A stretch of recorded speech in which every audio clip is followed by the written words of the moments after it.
What's up, learning crew? Tom here, and welcome back to my channel. Certainly sounding French, but we'll go with it. So, welcome to my WandaVision review. Now, I mean, come on. If you don't know what WandaVision is, you've been living in a hex. So I'm here to awaken you, to share my thoughts on WandaVision and all my theories on how WandaVision will change the MCU. So stay tuned to find out.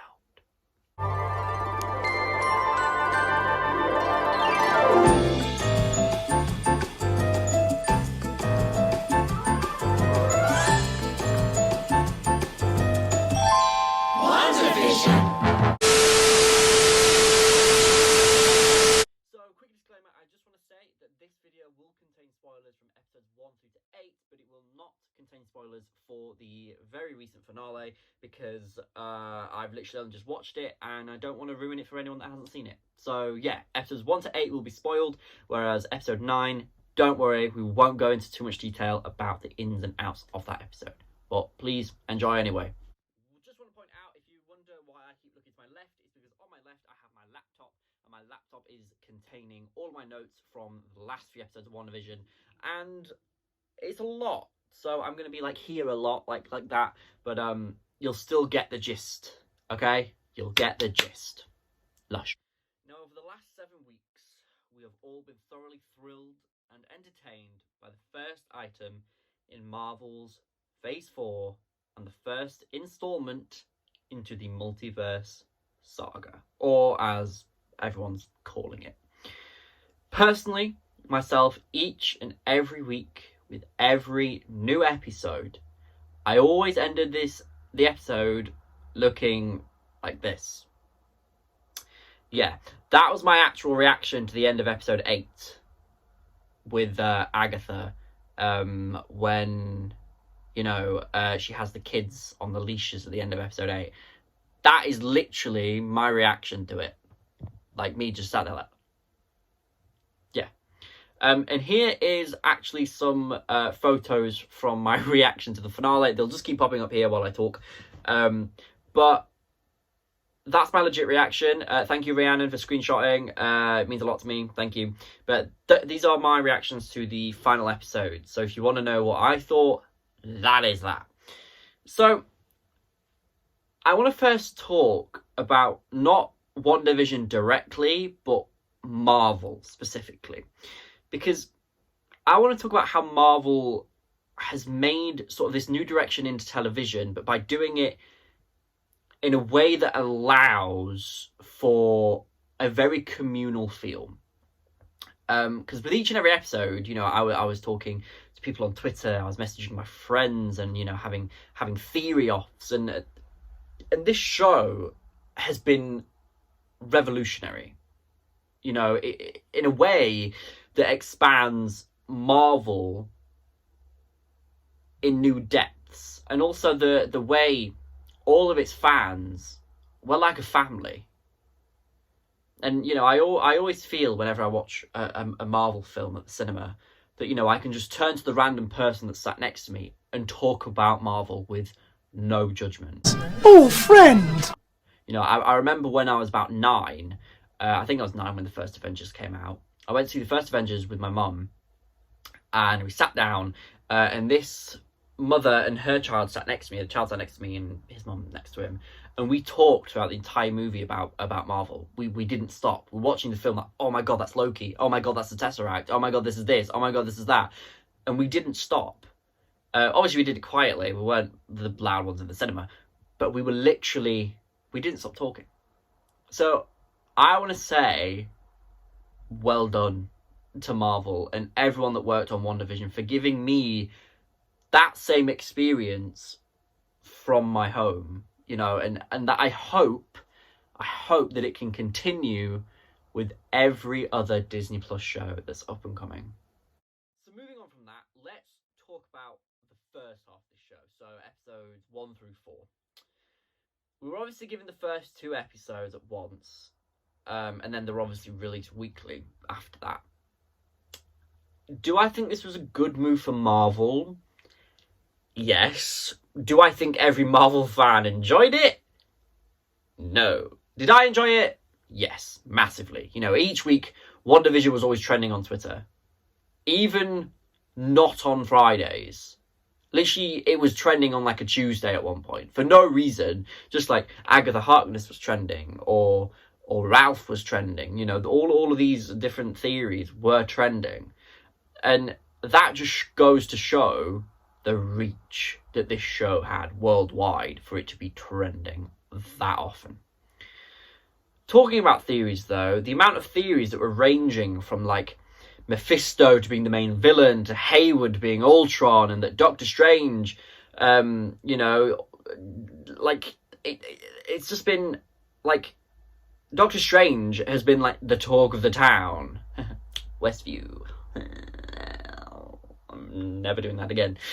But let's delve into my sort of thoughts on the episodes. So, the episodes themselves were so well written. Like, there were so many Easter eggs that literally every Marvel nerd around the globe was screaming simultaneously. Like, imagine Thanos' snap radiation being the screams of fans. Anyways,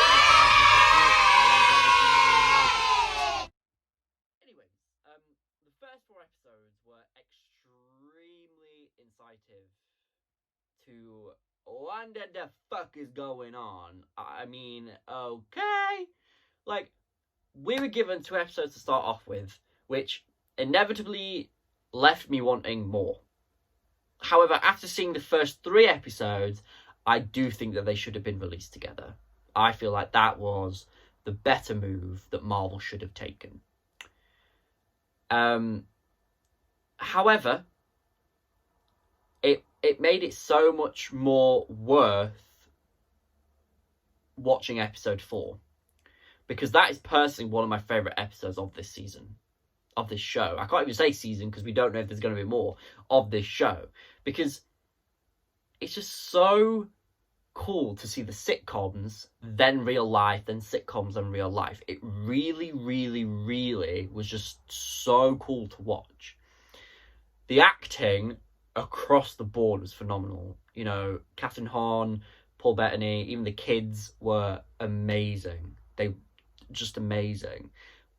But especially Miss Elizabeth Olsen. Okay, get her an Emmy, please. This show better get nominated, I swear to God. The next lot of episodes, excluding the finale, were the most revealing episodes. From the likes of Vision awakening people to actually having the main villain being revealed and having some weird ass uncle join the party. Don't worry, we'll get to him. But I thought the whole episode where we delve into the answers, episode 8, is one of the best of this show, because showing Wanda's trauma throughout her life was really heavy to watch, you know, and to see the strongest Avenger become, you know, being reduced to virtually a nobody is heartbreaking. You know, seeing her just drop to the floor and cause this whole reality hexagon with it was just such an emotional scene. It was so emotional and heartbreaking. It really, really was. And, you know, I just couldn't keep it together watching that scene. I was honestly in tears. From the first few episodes, many, like myself, had clocked the fact that Agnes was Agatha Harkness.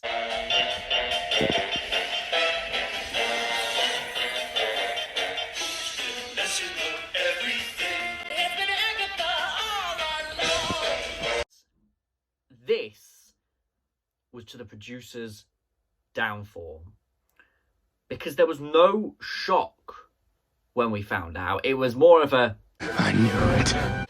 You know, so after we sort of got this form of validation, you know, at the end of episode 7, we sort of thought then more of our fan theories will come true.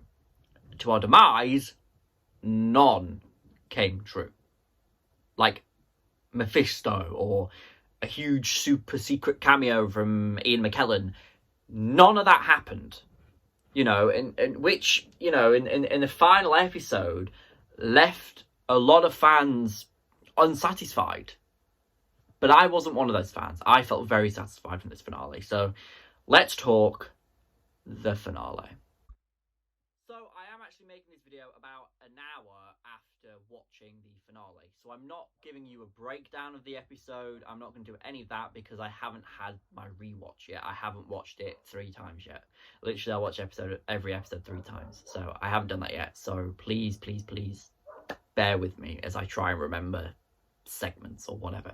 But I'm not going to spoil it. Like I said, we're going to have some minor spoilers, not real plot points of this episode, more just so the feel of the episode.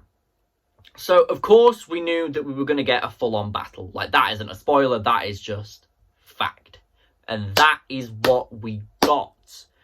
Everybody was joining in on this massive battle, and it did feel really Avengers-esque. It was amazing, and I loved it. And it even had sort of a feel of The Incredibles almost as well. There is a scene, and I think a lot of people will feel the same, when you see it in the battle. I want to say it, but I'm not going to, where Wanda does something to protect everyone. It's very Violet-esque from The Incredibles, and I loved it. So, okay. We are going to go into some downfalls of this episode, but we are going to talk mostly about the highs. But the battle was so well CGI'd, it really did feel so realistic, you know, from flying to explosions to magic, you know, and that, for me, sold this episode massively. It was still a short episode, which I'm not happy about. 40 minutes of an episode with 2 post-credit scenes. Not what I wanted. I wanted an hour. I wanted an hour. I did want a bit more from this episode, but I got enough from this episode to feel satisfied. I'm just a greedy bastard. Get in my belly! But some of the quote-unquote big reveals in this episode didn't feel very big because, as fans, we over-speculated. Which isn't a bad thing, but when, you know, I'm trying to phrase it. When you start hating on a show because you didn't guess what was going to happen, that's when there's a problem. You know, this story of WandaVision, at its core, is about a woman in grief who, you know, her way of coping is creating something that makes her feel comfortable. That is an amazing, heart-wrenching story, but adding Mephisto or Nightmare or Magneto or any other speculated characters into the mix is just over-diluting it, and it just wouldn't be telling the story right. And if you're a Marvel fan who is annoyed with the fact of all these theories didn't come true, are you really a Marvel fan? Because Marvel fans aren't here for the characters. We're not. I'm not. You know, a lot of my friends who are Marvel fans aren't here for the characters. We are here for the stories that those characters tell. That is what we're here for. Not for Scarlet Witch or Vision, but for the story of Wanda going through grief. That's what we're here for. And, you know, maybe Mephisto or Nightmare or whoever might show up later down the line. But for now, you still can't hate the show because he isn't in it. You know, it's pathetic. And that's one thing that really got me annoyed at some Marvel fans recently, is because I saw it all over Twitter. People being like, oh my god, if Mephisto isn't in this, it's the worst TV show ever. Like, get a grip. Me as a Marvel fan, like all my life, I thought this story was beautiful. I thought it was so heartbreaking and so sad that it really had me invested from episode 1. Questioning what is going on, who's going to show up, maybe I never once thought if these don't happen, I'm not going to love this show anymore. Because this show is amazing. You know, it was told in an expert way. And do I wish there was a little more? Yes, of course. I would love for it to have been a longer episode, but it wasn't. Okay? And I do have some questions left, but still, this was the start of the multiverse saga. We could get questions in Spider-Man, in Doctor Strange. You know, we don't have to be hating on this show. We don't, but people are, and it needs to stop. But I think Marvel did plan for us to over-speculate. For example, Pietro, played by Evan Peters. We all theorised that he was, you know, it was because of the multiverse. He was playing Quicksilver from the Fox universe. But we find out in this episode, that's not the frickin' case. He ain't. But that's fine. We were still given enough from the final episode to continue our speculation with Marvel. The different sitcom-esque feel to every episode allowed for a more original take in the MCU. A style that has not been, you know, explored within a massive cinematic universe before. But I don't think it will ever be tried again, because nothing can ever compare to WandaVision. Here is a few clips of some of my friends giving me their reactions to WandaVision. So yeah, so this isn't just my reaction, this is a few Marvel fans' reactions. So I hope you enjoy. Thank you for watching the video, guys. Enjoy these last few clips, and I'll see you all in my next video. Bye, guys. The thing I like most about WandaVision is the fact that you got your first 2 episodes and you got all these questions. You got your 3rd episode, somewhat answered. You got more. It intrigued you to the point where even if for whatever reason you didn't want to watch it because you're mental, you watched it because of the level of intrigue. I think that's the word. I am speechless.